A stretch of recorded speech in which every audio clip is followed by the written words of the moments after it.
Hey, bienvenidos a un nuevo canal, soy Kiki Universe y a lo largo de los últimos años Resident Evil se ha consolidado como una de las franquicias más emblemáticas del mundo del videojuego.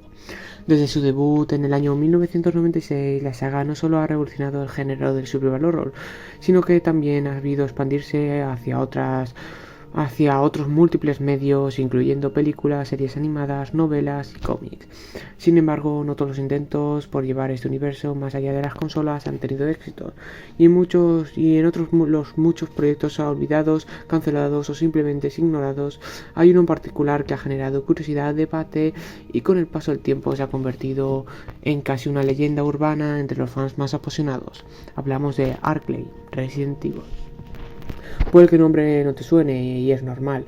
Nunca fue oficialmente anunciado, nunca se emitió en televisión, nunca tuvo un tráiler, ni siquiera fue confirmado por Capcom, Sony o ninguna productora vinculada a la IP.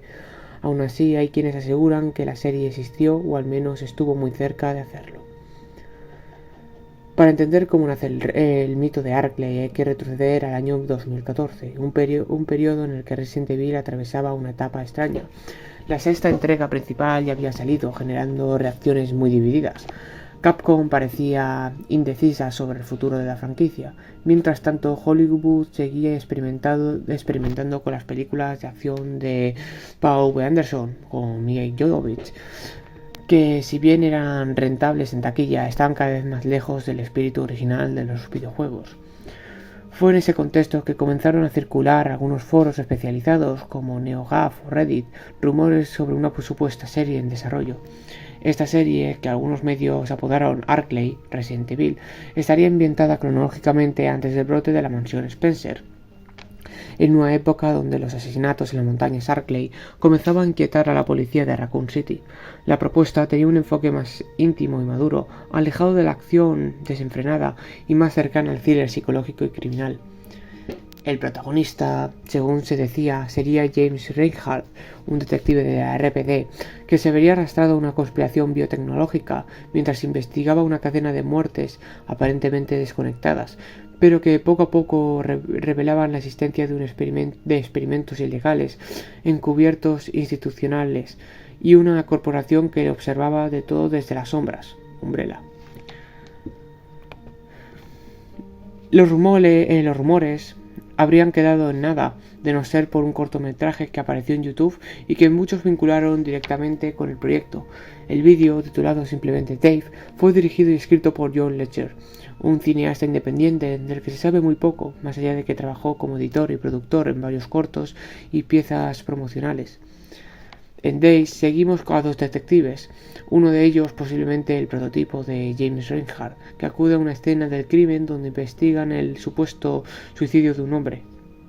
A medida que avanza el corto, de poco más de 12 minutos, se revela que el fallecido estaba vinculado a una víctima anterior y que ambos casos podían estar conectados por algo mucho más siniestro. El tono era sombrío, la fotografía recuerda el estilo de Seven de David Fincher, y aunque no hay zombies, virus ni monstruos, se inspira en una tensión creciente que encajaría perfectamente en el mundo de Resident Evil. Lo interesante es que el propio Ledger, era un antiguo hilo de Reddit. Confirmó que Dave era en realidad un proof of concept, una propuesta visual y narrativa, destinada a servir como carta de presentación para un proyecto más grande, una serie que mezclara el crimen, el misterio y el horror biológico. También admitió que originalmente la historia estaba pensada para formar parte del universo de Resident Evil, pero que ante la falta de apoyo por parte del estudio productoras tuvo que replantearla como algo completamente independiente. En otras palabras, Arklay no fue una serie cancelada, fue una idea frustrada, una oportunidad perdida de hacer algo distinto con la franquicia, de explorar desde un ángulo nuevo, más maduro y sobre todo más fiel a la esencia del survival horror. Lo que muchos no saben es que Arklay tenía una estructura narrativa bastante clara. Según filtraciones no verificadas, la historia iba a estar dividida en varias líneas temporales. Por un lado, seguiríamos a la investigación criminal de Reinhardt, mientras descubre los primeros indicios del virus T. Por otro, veríamos flashbacks que revelaban su conexión personal con las víctimas, incluyendo la muerte de su hermano, posiblemente vinculado a los experimentos de Umbrella. Incluso se decía que en un punto de la historia el propio protagonista sería infectado y la narrativa variaría hacia una carrera contra el reloj, por encontrar una cura mientras su cuerpo y mente comienza a distorsionarse. El virus no solo funcionaría como amenaza externa, sino como conflicto interno del personaje. Se trataba de una reinterpretación de los elementos clásicos de Resident Evil, pero puestos al servicio de una trama humana, íntima, sin necesidad de recurrir a superpoderes ni explosiones cada 5 minutos. La respuesta corta es falta de interés por parte de los estudios. Capcom en aquel entonces parecía más centrada en sus videojuegos y en las películas de acción de Paul W. Anderson, que aunque fueron duramente criticadas por los fans, seguían siendo exitosas a nivel financiero. A esto se sumaba la incertidumbre creativa de la franquicia, que no retomaría su rumbo original hasta la llegada de Resident Evil 7 en 2017. Proyectos como Arklay eran demasiado arriesgados, demasiado oscuros, demasiado pequeños para lo que Hollywood esperaba de una marca como Resident Evil. Irónicamente, eso era exactamente lo que muchos fans querían, una historia sobria, centrada en el horror y la atmósfera, no en la acción desmedida.